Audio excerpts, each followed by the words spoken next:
Hello friends, इस video में हम बात करेंगे एक अपकमिंग एसएमई आईपीओ की जिसका नाम है मेस डिजाइन आईपीओ। तो ये आईपीओ 31 अक्टूबर को ओपन हो रहा है और 2 नवंबर को क्लोज हो जाएगा। तो इस वीडियो में हम इस आईपीओ का पूरा रिव्यू करेंगे कि कंपनी क्या काम करती है और किस सेक्टर की कंपनी है और ये फाइनेंशियली और फंडामेंटली कैसी है, प्रॉफिट मेकिंग है या लॉस मेकिंग है, और इसकी ग्रे मार्केट में क्या डिमांड चल रही है जिससे हमें लिस्टिंग गेंद का अंदाजा मिलेगा। तो बने रहिए वीडियो के लास्ट तक।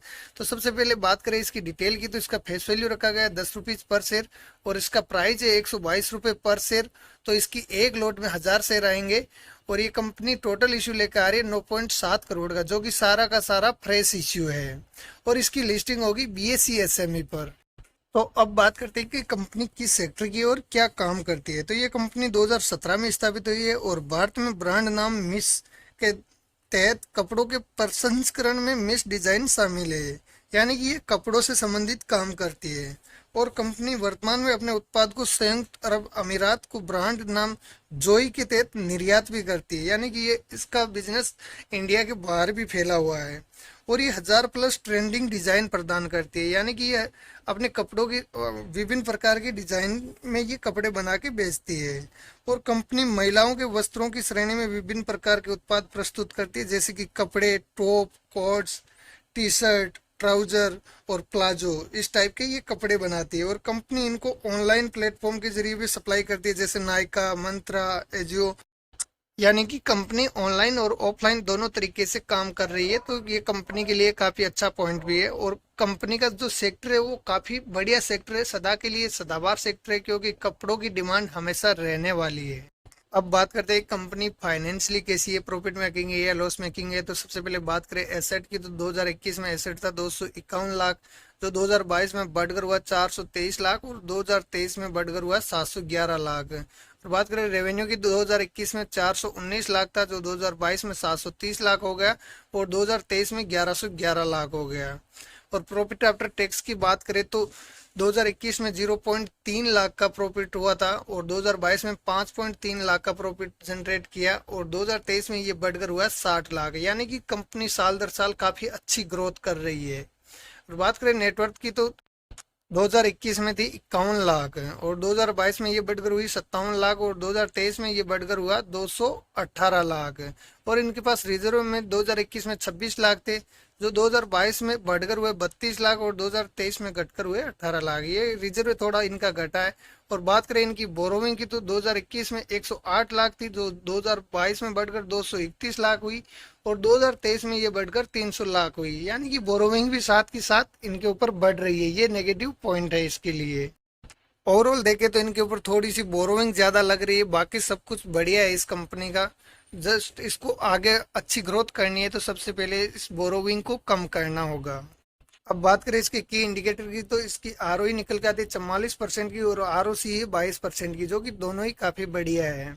और डेप्थ की जैसे ही हमने पहले बात कर रखी है कि थोड़ा ज्यादा है, तो डेप्थ भी इनका 1.38 आ रहा है, जो कि थोड़ा ज्यादा है। अब फ्यूचर में इसको कम करना होगा अगर अच्छी ग्रोथ करनी है तो। और अर्निंग पर शेयर वैल्यू है 5.6 की, जो कि ठीक ठाक है। और रिटर्न ऑन नेटवर्थ 27% की, जो कि काफी बढ़िया है।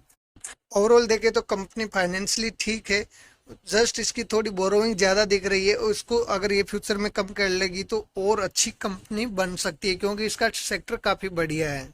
अब बात करते हैं इसकी ग्रे मार्केट में क्या डिमांड चल रही है, जिससे हमें लिस्टिंग गेंद का अंदाजा मिलेगा। तो आज की डेट में इसका ग्रे मार्केट में प्रीमियम चल रहा है 50 रुपीज पर शेयर और इसमें 1000 शेयर की लोट है, तो एक लोट पे फायदा बता रहा है 50,000 रुपए का। और परसेंटेज वाइज देखे तो लगभग 41% के करीबन रिटर्न मिलने की उम्मीद है, जो कि ठीक है। और इसमें सेफली जाने के लिए अगर 50% से ऊपर होता तो काफी बढ़िया हो जाएगी इसकी ग्रे मार्केट में डिमांड, तो उसके बाद हम सेफली अप्लाई कर सकते हैं। क्योंकि ग्रे मार्केट में डिमांड कभी भी कम हो सकती है और कभी भी बढ़ सकती है। अगर और कम हो गई तो इसकी लिस्टिंग नेगेटिव में भी हो सकती है, ऐसा कुछ नहीं है। बट अगर इसकी डिमांड यहीं बनी रहती है तो इसमें प्रॉफिट मिलने के चांसेस काफी ज्यादा है।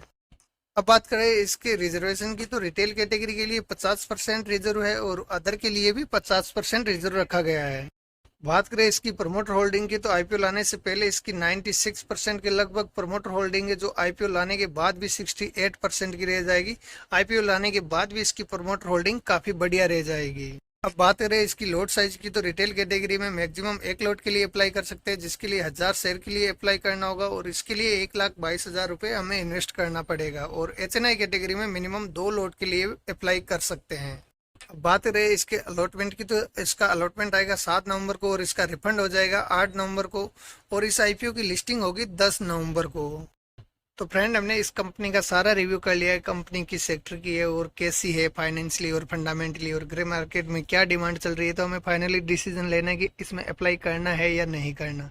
तो अगर लिस्टिंग एन के हिसाब से देखें तो अभी ग्रे मार्केट के डिमांड के हिसाब से 40% के करीबन चल रही है, जो कि थोड़ी कम लग रही है एक SME IPO के लिए। बाकी मेनलाइन IPO में 40% बहुत होती है, लेकिन SME IPO में सेफली जाने के लिए हमें थोड़ी डिमांड अच्छी चाहिए। अगर 50% के आसपास या ऊपर निकलती है तो हम इसमें अप्लाई कर सकते हैं, अदरवाइज इसको अवॉइड करना चाहिए।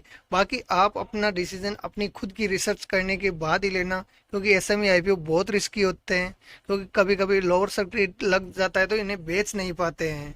और फ्रेंड, वीडियो अच्छा लगा तो वीडियो को लाइक कीजिए, चैनल को सब्सक्राइब कीजिए, साथ में बेल आइकन को भी ऑन कर दीजिए ताकि हमारे वीडियो का नोटिफिकेशन आपको मिलता रहे। धन्यवाद।